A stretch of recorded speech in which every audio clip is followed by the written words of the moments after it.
Hello मेरे प्यारे बच्चों, आप सभी का एक नई वीडियो में स्वागत है। देखिए, जैसा कि तुमको पता है कि तुम्हारे जो बोर्ड एग्ज़ाम हैं वो बहुत ही करीब आ गए हैं, इसलिए तुमको ज़्यादा से ज़्यादा तैयारी करने की आवश्यकता है। उसी को देखते हुए हमने आज भौतिक विज्ञान के जो मोस्ट इम्पोर्टेंट जो तुम्हारे न्यूमेरिकल हैं वो आज हमने लिए हैं। और ये न्यूमेरिकल जो बेटा बहुत ही तुम्हारे लिए शानदार उपयोगी हैं। इनको तुम्हें एक एक करके देखना है, ठीक है। तुम वीडियो को देखते नहीं हो, इसे अगर तुम देखोगे रोक करके तो ऐसा नहीं है कि कौन सा न्यूमेरिकल कब आ जाए, कैसा किस रूप में आ जाए। अगर इस प्रकार का नहीं आएगा तो इसकी कैटेगरी का आएगा। तो तुमको ध्यान से देखना है और इनको बहुत ध्यान से समझना है, ठीक है। कि देखिएगा, भौतिक विज्ञान के पेपर का सबसे ज़्यादा कुछ पता नहीं है कि क्या पता उसमें थ्योरी आ जाए और क्या पता उसमें न्यूमेरिकल सबसे ज़्यादा आ जाए। तो इसलिए, और ये तो तुमको पता है कि थ्योरी के साथ साथ में न्यूमेरिकल आना अनिवार्य है। तो तुम्हें यहाँ एक एक करके हम तुमको बताएंगे और तुम्हें बहुत ध्यान से पूरे वीडियो को देखना है और तुमको समझना है कि किस प्रकार का कैसा क्या न्यूमेरिकल है। और इसको तुम्हें सब्सक्राइब भी कर लेना, जिससे तुम्हें इस प्रकार के वीडियो हम तुम्हें डे बाय डे देते चले जाएंगे। ये तुम्हारे लिए बहुत उपयोगी काम करेगा। देखेंगे, आइए देखते हैं। यहाँ पे पहला सवाल है, देखिए ये यहाँ पे लिखा है कि निर्वात में किसी प्रकाश तरंग की तरंग दैर्ध्य दी गई है।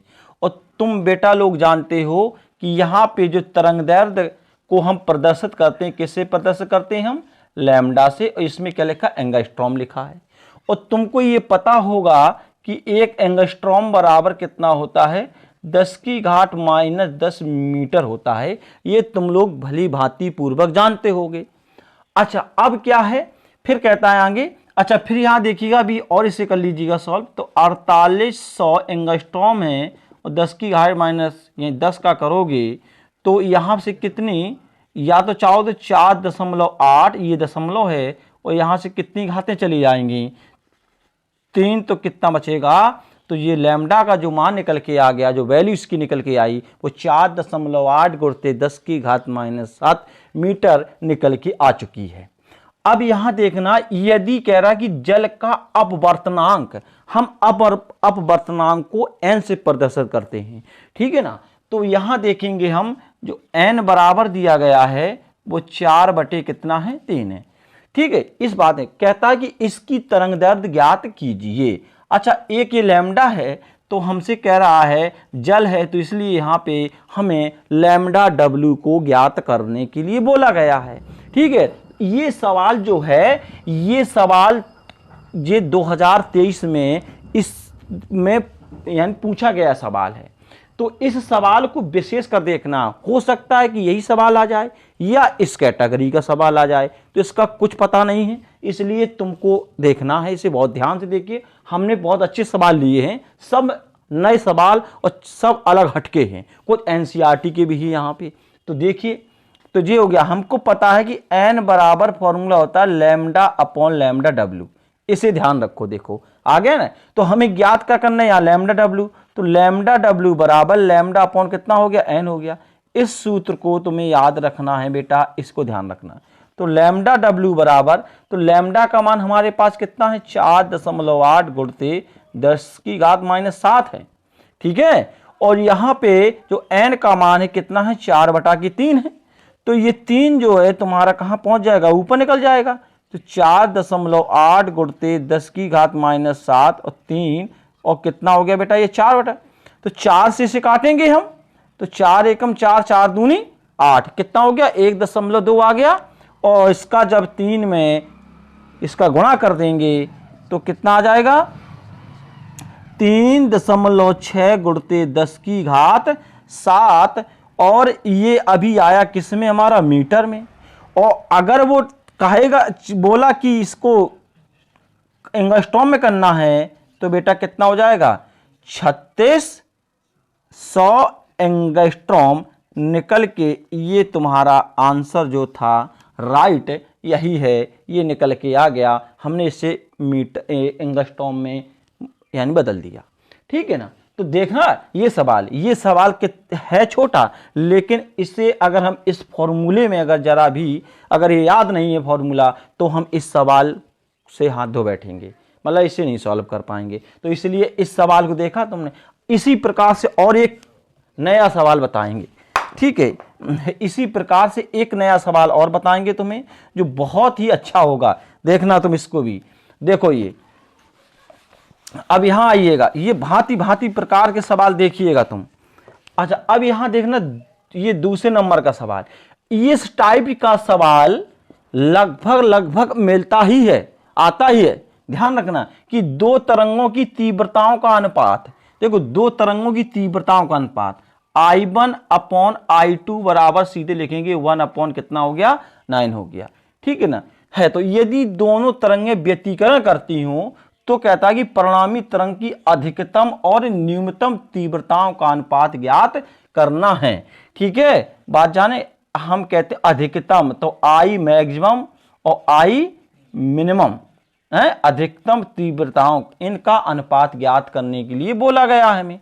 तो देखिए, हमें तीव्रता और आयाम के बीच में संबंध याद होना चाहिए। अगर वो हमें पता है तो हम इस सवाल को बड़े आसानी पूर्वक से सॉल्व कर ले जाएंगे, अगर नहीं पता है तो नहीं कर पाएंगे। देखिए, तो यहां मेरे बच्चों तो I प्रोपोर्शनल A स्क्वायर होता है, ये तुम्हें पता होना चाहिए। ठीक है ना। अच्छा, फिर इसके बाद जब ये पता है तो इससे देखो फॉर्मूला बनेगा क्या, I1 अपॉन I2 बराबर A1 का स्क्वायर अपॉन A2 का स्क्वायर। कोई दिक्कत ना होना चाहिए। अब देखिए यहाँ पे I1 अपॉन I2 जो है, इसका जो मान दिया गया है तो कितना है, ये 1/9 है, मतलब 1/9 है। ठीक है, तो ये जो है यहाँ पे क्या हो जाएगा बेटा, जब इसे सॉल्व करोगे यहाँ वर्गमूल हो जाएगा, ये दोनों वर्ग हैं यहाँ पे, तो वर्गमूल निकल आएंगे। तो 1 का वर्गमूल 1 होता है, इसका कितना हो गया, 9 का कितना होता है, 3 हो गया। ठीक है ना, ये हो गया। और जब तुम चाहो तो इसको जब हल करोगे तो कितना हो जाएगा, A2 बराबर 3A1 निकल आएगा। कितना निकल आएगा, A2 बराबर, देखना इसका यहाँ पे करना, इसका यहाँ करना, ये निकल आएगा। फिर हमें क्या बोला गया है कि कहता है कि अधिकतम और न्यूनतम तीव्रता बताना। तो अधिकतम जो है वो मैक्सिमम हो जाए, यहाँ MAX, और यहाँ पे कितना मिनिमम। तो इसमें होता अधिकतम के लिए देखो जोड़ देना, और न्यूनतम के लिए क्या कर देना बेटा, घटा देना, और दोनों के ऊपर क्या कर देना, वर्ग कर देना। ठीक है ना। अच्छा, अब देखें तो यहाँ पे A1 प्लस A2 बराबर कितना हो गया, 3A1 हो गया। अपॉन में आएंगे, फिर से देखेंगे हम, यहाँ पे कितना दिया गया बेटा, 3A1। ठीक है, ये तो आ गया समझ में।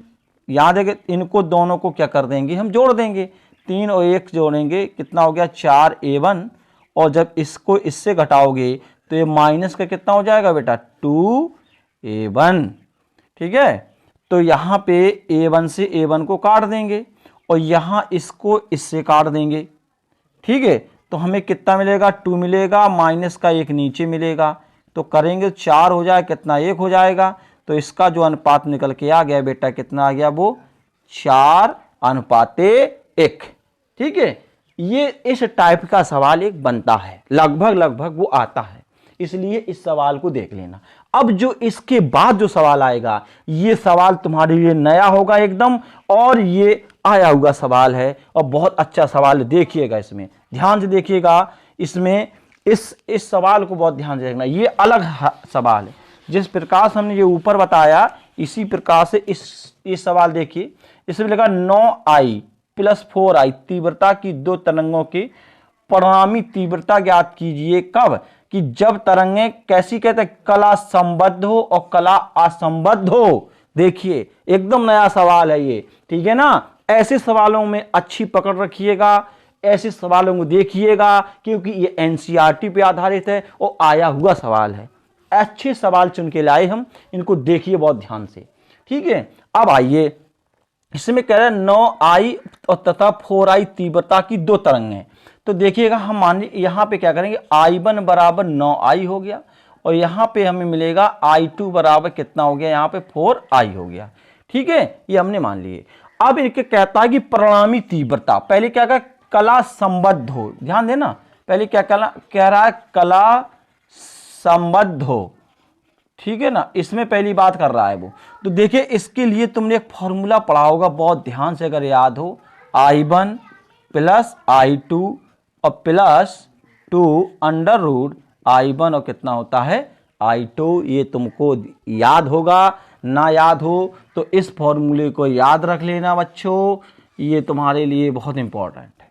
ठीक है, अब बस यहाँ पर रखेंगे मान। अब देखना तुम, I1 का मान कितना है, 9I हो गया। I2 का मान कितना है बेटा, 4I हो गया। 2 करेंगे तो 9I और इसका I2 का यहाँ रखेंगे, कितना हो गया 4I। अब देखना ये 9 है, ये 5 है, कितना हो गया बेटा, ये 9 है, 4 है, तो इनको दोनों को जोड़ेंगे तो बेटा कितना हो जाएगा, 13I हो जाएगा। ठीक है, यहाँ पे कितना हो गया, 13I हो गया।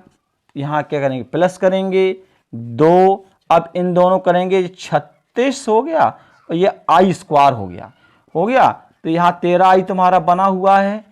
देखो 36 का जो वर्गमूल होता है तुम जानते हो 6 होता है, I का यहाँ मिल गया। इन दोनों को जब हम सॉल्व करेंगे तो कितना हो जाएगा, 12I हो जाएगा। और जब इन दोनों को हम यहाँ पे ऐड कर देंगे तो कितना हो जाएगा बेटा, 25I हो जाएगा। तो यही पूछा था कि परिणामी तीव्रता ज्ञात करना है, तो इसकी जो परिणामी तीव्रता है वो कितनी निकल के आ गई बेटा, 25I निकल के आ गई। ठीक है ना।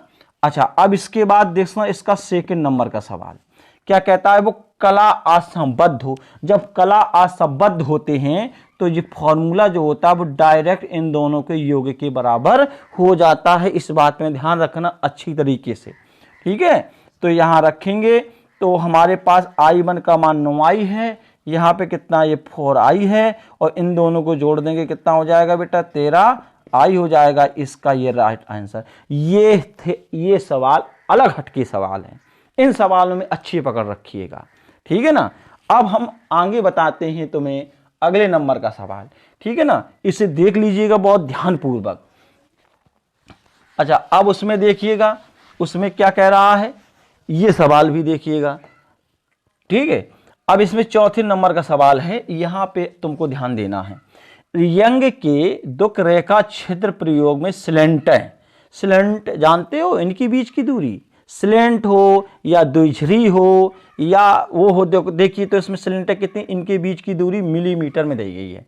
तो कितनी है, तो हम क्या लिखेंगे बेटा, स्मॉल डी बराबर, क्या लिखेंगे, स्मॉल डी बराबर दिया गया है 0.28 मिलीमीटर।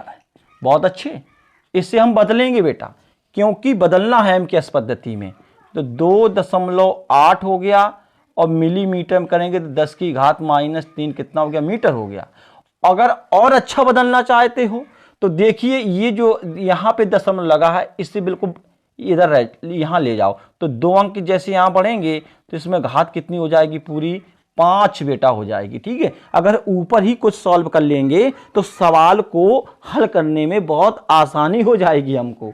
ठीक है ना, इसलिए हम यहाँ पे तुम्हें यहाँ बता रहे हैं इसके दूरी पर। और कहता है कि पर्दा, देखो हमारी बात एक ध्यान रखना, ये जो पर्दा शब्द जहां पे आ जाए तो वहां कैपिटल डी का मान होता है। ये बात तुम अपने अंदर अपने दिमाग में फीड कर लो कि जहां पर्दा दिया जाए तो वहां पे कैपिटल डी ही आएगा। तो बस ये आराम से कैपिटल डी बराबर, और देखो ये मीटर में दिया गया, इसको नहीं बदलना है, ये संख्या हमें मीटर में ही मिल गई, रखा है।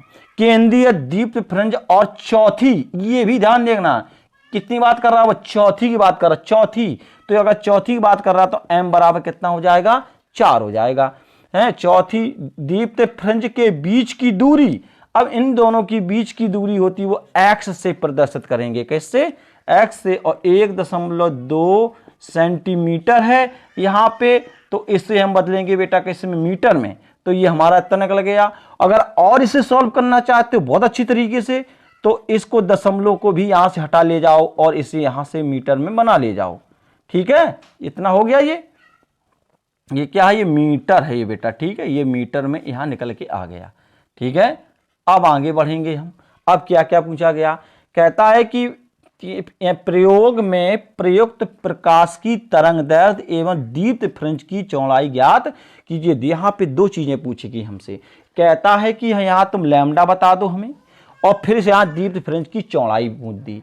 तो देखिएगा बेटा, फॉर्मूला चाहिए हमें, ठीक है। तो इस सूत्र को याद रखना, x बराबर m d lambda upon d. इस फॉर्मूले को बेटा याद रखना पड़ेगा, ठीक है। इससे ही ये सवाल, अगर याद नहीं है तो बहुत गंदी बात, ठीक, इससे याद करना पड़ेगा। अच्छा, हमसे क्या पूछा गया? अगर हम पहले देखो, सवाल लगाने के लिए न्यूमेरिकल को सॉल्व करना है दो तरीके, या तो पहले से पहले उस फॉर्मूले को सॉल्व कर लीजिएगा, अगर फॉर्मूले को सॉल्व ना करो तो फिर सीधे मान रख लो, फिर कर लो, तो बात वही है। तो इसलिए इस फॉर्मूले को ही सॉल्व कर लेना पहले से पहले, ठीक है। तो देखो यहां से हमें लैम्डा का मान चाहिए, इनका यहां हो जाएगा। तो अगर हम देखेंगे तो लैम्डा बराबर एक्स डी, और हमें कितना मिल जाएगा, एम मिल जाएगा, और यहाँ पे कैपिटल डी मिल जाएगा। राइट, हो गया है। तो यहाँ लिखेंगे तो x का मान देखेंगे हमारे पास कितना दिया गया। देखो जी हमने बनाया, ये वाला जो हमने बनाई इसे रखो है, तो 12 गुणते 10 की घात -3 हो गया। स्मॉल डी का मान देखो ये वाला रखना, ये वाला, ये जो हमने यहाँ पहले हमने इसलिए पहले से ही सबको सॉल्व करके रखा है, यहाँ रखेंगे। अब इसके बाद आइए एम कितना हमारे पास 4 दिया गया, और कैपिटल डी को तो हमें कुछ करना नहीं, वो तो जी को तो दिया गया है इतना, ठीक है। अब देखना यहां से एक दशमलव हटा देना, और जब दशमलव हटाओगे तो एक जीरो ऊपर आ जाएगा, तो इसे काटोगे बेटा तो 14 दूना कितना हो जाएगा, 28 हो जाएगा, 2 बचेगा। राइट, जब 2 बचेगा यहां और आ जाओ, यहां काटेंगे तो 4 तिया कितना होता है, 12 होता है। अब तुम्हें क्या देखने के लिए मिल रहा है, यहाँ पे देखो, यहाँ पे 3 मिला, यहाँ 2 मिला, तो 3 दूना कितना हो गया, 6 यहाँ पे 10 रखा है, कितना हो जाएगा, यहाँ पे 60 हो जाएगा, ठीक है। जब 60 हो जाएगा, घातें जोड़ लो, ये -5 है, -3 है, तो कितना हो जाएगा, ये 8 हो जाएगा। एक जीरो है, यहाँ से एक घात क्या हो जाएगी बेटा, कम हो जाएगी। ये तुम्हारा किस में आ रहा है बेटा, ये मीटर में आ रहा है, लेकिन इसे हर वक्त किस में ले आना है, एंगस्ट्रॉम में ले आएंगे। तो इसके लिए बेटा यहाँ पे हम, तुम जानते हो या ना जानते हो, तो 10 की घात 10 का क्या करते हैं यहाँ बेटा, गुणा करेंगे, तो ये किस में बदल गया, एंगस्ट्रॉम में बदल गया। और जब बदल गया तो कितना बचेगा, तुम्हें पता है यहाँ पे 6000 एंगस्ट्रॉम बन करके आंसर तुम्हारा आ जाएगा। ये तुम्हारा राइट आंसर निकल के आ गया। तो एक चीज यहाँ से पूछ दी गई, क्या पूछी गई, लैम्डा बराबर। अब दूसरी चीज यहां से पूछी जा रही है तुम्हारी कि फ्रिंज की चौड़ाई ज्ञात कीजिए। तो फ्रिंज की चौड़ाई को हम W से प्रदर्शित करते हैं, देखिएगा हम उसे भी बता दें, ठीक है ना। तो ये बात आई समझ में यहां से। तो यहां से अब जब ये हो गया तो देखो हम थोड़ा यहां पे लेंगे टाइम, देखना यहां पे। तो अच्छा, अब यहां देखना, तो दीप्त फ्रिंज की जो चौड़ाई होती है उसे W, तो W बराबर डी लैम्डा अपॉन कितना होता है, डी। इस फॉर्मूले को याद रखना पड़ेगा तुम्हें, ठीक है। याद नहीं है तो बहुत गलत बात हुई। तो यहां पे देखना W बराबर डी है, तो डी का मान हमारे पास रखा 1 दशमलव इतना हो गया। लैम्डा का मान यहाँ पे रखेंगे तो अभी हमारा आया, ठीक है, वो हमने अभी मेटा है, तुम्हें याद होगा, ना हो तो हम यहाँ लिख दें। यहाँ पे 6000 मतलब 6 गुणते 10 की घात माइनस कितना आया था, यहाँ पे 7 आया था बेटा, ठीक है। तब हमने मीटर में आया था, फिर हमने यहाँ पे उसे चेंज किया था, तो कितना है, 6000 एंगस्ट्रॉम आया था। तो हमें एंगस्ट्रॉम से मतलब नहीं, इससे मतलब है, तो 6 गुणते 10 की घात -7 हो गया। और स्मॉल डी जो है वो तुम्हारी कितनी दी गई यहाँ पे, ये बेटा 28 गुणते 10 की घात 5। देखो दशमलव हटाना, एक जीरो यहाँ बढ़ा देना, ठीक है। ये 2 से कट गया, ये कितना से 3 से कट गया, कोई दिक्कत, कोई नहीं दिक्कत। देखना यहाँ पे, अब यहाँ आता 3 मिला, 10 की घात 7 मिला, यहाँ जाओ एक घात यहाँ चली जाएगी, तो कितने 5 4 हो गया, ऊपर जाएगा तो ये काई की हो जाएगी, प्लस की हो जाएगी। तो जब प्लस की हो जाएगी 3 गुणते 10 की घात, यहाँ घटाएंगे कितना बचेगा, -3, ठीक है। अच्छा, अब इसके यहाँ पर चौड़ाई होती है, तो चौड़ाई का मात्रा किस में हो जाएगा, ये किस में निकल के आई, ये मीटर निकल के आई, ठीक है। और ठीक है, अगर उसमें कहा कि W बराबर कह दिया यानी मिलीमीटर में, तो जब इसका करोगे 3 मिलीमीटर ही हो जाएगा जब उसमें चेंज करने के लिए कहा जाए या तो फिर इसी में ही निकालते हैं। ठीक है, ये हो गया। अब इसके बाद हम आगे वाले सवाल में चलेंगे। ठीक है, सवाल बहुत बेहतरीन लिए हैं हमने, बस तुम लोग क्या करते हो कि उसको देखते नहीं हो सही से। अगर देखो ना तो ये तुम्हारे लिए बहुत लाभकारी हैं ये। ठीक है, अब देखना ये सवाल आया, इस वाले को देखो, ये 5वें नंबर का सवाल है। इसमें क्या है सवाल देखना, कहता है किसी धातु के कार्यफलन का मान, वेरी गुड, कार्यफलन का मान W होता है, W बराबर 6.6 इलेक्ट्रॉन वोल्ट दिया गया। देखो जब ये इलेक्ट्रॉन वोल्ट दिया गया होता है तो हम इसे जूल में बदल लेंगे। ठीक है, काय में बदलेंगे, जूल में। तो क्या करेंगे, इसमें 6.6 गुणते 1.6 10 की घात -19 क्या हो गया बेटा, जूल हो गया। ठीक है ना। अब आगे बढ़ेंगे। धातु की क्या कहता है, दहेली आवृत्ति। दहेली आवृत्ति क्या होती है, लैम्डा 0, गलत, न्यू 0 होती है। क्या होती है, न्यू 0। तो दहेली आवृत्ति न्यू 0 को पूछा गया यहां से। तो देखिए कैसे निकालेंगे, तुमने पढ़ा होगा W बराबर होता है H न्यू। ठीक है, पढ़ा है ये, बिल्कुल पढ़ा होगा, ये फॉर्मूला तो पता होगा तुम्हें, W बराबर H न्यू होता है। हमसे न्यू पूछी गए तो न्यू बराबर, सवाल आसान है ये। ठीक है, लेकिन फिर भी देखो तो यहाँ पे कितना है, 6.6 1.6 गुणते 10 की घात -19। और देखो H का मान दिया गया होगा तुम्हारे पेपर में। ठीक है ना। तो देखो ये दोनों आपस में क्या हो गए, कैंसिल हो गई। तो हमें कितना मिलेगा, 1.6 मिलेगा। ये घात देखो माइनस की थी, इसे हम ऊपर ले जाएंगे तो किसकी हो जाएगी, ये प्लस की हो जाएगी। और जब 34 दिया गया प्लस का, और जब इसे 19 को यहाँ से जब हम घटा देंगे तो कितना बचेगा, 10 की घात 15 बचेगी। कितनी बचेगी, 15। और आवृत्ति का मात्रक तुम जानते हो बेटा क्या होता है, हर्ट्ज होता है। ये लिखना अनिवार्य होता है, तो हमने बता दिया तुम्हें। ठीक है ना। ये सवाल, अब ये सवाल देखो, ये भी अलग हटके थोड़ा सवाल है, इसको भी ध्यान रखो। ठीक है, इस सवाल, ये भी एकदम नया सवाल है, NCERT बेस्ड सवाल है, आया हुआ सवाल है, इसे देखिएगा ध्यान से। ठीक है, चलो यहाँ पे देखना। तो ये जो है इसमें लिखा है कि समान आवृत्ति की दो तरंगें जिनकी तीव्रताएं, देखो दो तीव्रताएं, तो I1 बराबर कितना हो गया, यहाँ पे I0 हो गया, और I2 बराबर कितना हो गया, 9I0 हो गया। ठीक है, अध्यारोपित की जाती है यदि किसी बिंदु पर परिणामी तीव्रता, कौन सी तीव्रता, इसमें परिणामी तीव्रता मतलब टोटल तीव्रता I का मान अगर कहेंगे तो कितना हो गया, 7I0 दे दिया, ये परिणामी तीव्रता। तो उस बिंदु पर तरंगों के बीच न्यूनतम कलांतर पूछा गया है। कलांतर मतलब कहता है कि फाई का मान ज्ञात कीजिए, फाई का मान पूछा गया है। तो देखिए मेरे प्यारे बच्चों, यहाँ पे क्या होगा कि I बराबर, अभी बताया था इस I1 I2 प्लस 2, बस थोड़ा फॉर्मूला बदलेगा। यहाँ पे देखना I1 और कितना हो गया I2 और कितना होता cos फाई होता है, जानते हो। चलिएगा तो बस आ गया, देखो तो I कितना हो गया, 7I0 हो गया। यहाँ पे रखेंगे तो I0 हो गया, यहाँ रखेंगे ये 9I0 हो गया, प्लस 2 यहाँ देखेंगे बेटा I1 का मान I0, यहाँ रखेंगे 9I0, ये कितना हो गया, cos फाई हो गया। तो 7I0 बराबर 9 1 जोड़ेंगे तो कितना हो जाएगा बेटा, 10I हो जाएगा। और इसे करेंगे तो 9I0 का स्क्वायर हो जाएगा। अब तुम यहाँ जानते हो इनके वर्गमूल, तो ऐसा करो, इसको यहाँ ले आओ। ठीक है, जे अंदर ले आए, यहाँ पे माइनस का आएगा और इसका देखो वर्गमूल निकलेगा। तो 9 का वर्गमूल जानते हो कितना हो गया, 3 हो गया।